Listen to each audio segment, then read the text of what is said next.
Épreuve d'une résistance. Résister. On ne lâche pas. C'est pas de la danse, c'est pas du football, c'est pas du judo, c'est du fight.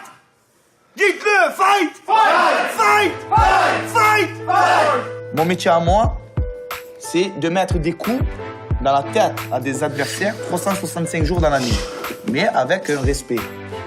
C'est l'histoire d'un club et de la personne qu'il porte à bout de bras, Yvan Sorel, qui est un jeune sportif de haut niveau, combattant de MMA, mais aussi et surtout éducateur de jeunes, éducateur un peu improvisé, qui, avec, comme on dit en français, des bouts de ficelle, essaye de mettre sur pied une structure pour garder les jeunes de son quartier, un quartier difficile, où il y a beaucoup de violence, et essayer de les garder dans le bon chemin.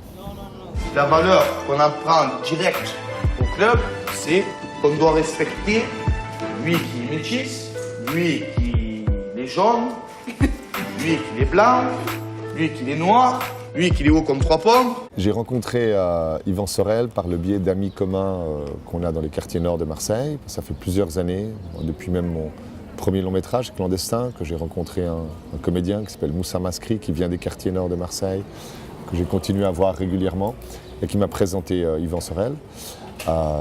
J'ai été très impressionné surtout par le fait que maintenant, dans ces territoires qui sont, pour ainsi dire, délaissés par les pouvoirs publics, délaissés par la République française, les gens se prennent en main tout seuls et essayent de se bricoler un avenir fait de références et de valeurs complètement autres, en tout cas, que celles du centre.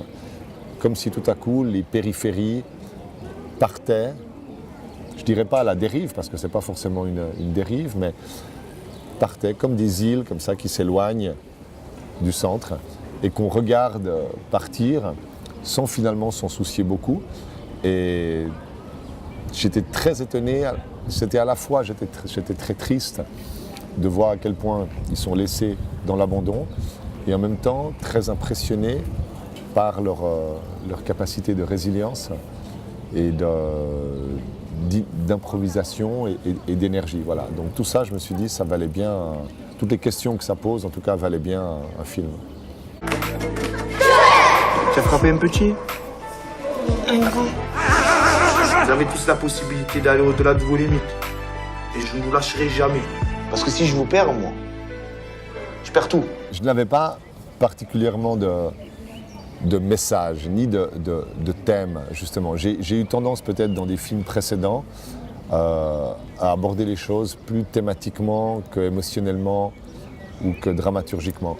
Là, j'ai tout à coup eu le sentiment que sur un sujet que je connaissais bien, sur lequel je ne me sentais pas l'obligation, parce que je n'avais aucun cahier des charges, d'informer ou d'expliquer, j'ai eu le sentiment que dans cet environnement forcément filmiquement assez fort,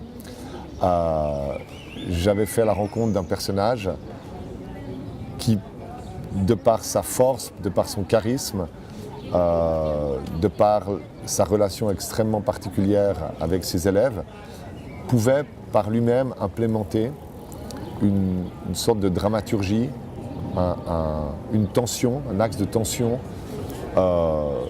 qui ferait un film. Voilà. Donc je suis parti fort de ce sentiment, qui n'était pas une certitude, mais une impression.